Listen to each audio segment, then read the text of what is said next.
Assalamu alaikum, beloved Hazur. Walaikum salam wa rahmatullah. My name is Hala Waheed and I'm from Birmingham Central Jamaat. Boys have previously asked how they can get close to Khilafat.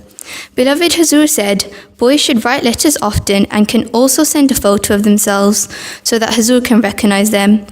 My question is, how can girls get close to Khilafat and experience special moments as much as boys do?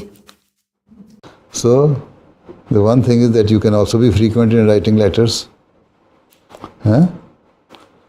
If you have been writing letters to me frequently, then I remember you. I remember that the such and such girl, and after some time, whenever you see me in mulaqat or with any other reference, then I can easily recognize who you are.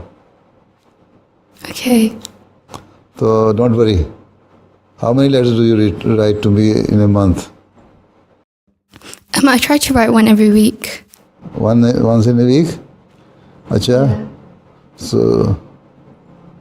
So you spoke so fast I could not understand your name. What is your name? I'm Hala Waheed. Hala Waheed. Acha, now this time when you write a letter to me, you can give this reference that I asked this question in the mulaqat. Huh? Okay. Then I will remember who are you. Jazakallah Hazur. ठीक है? अस्सलाम वालेकुम.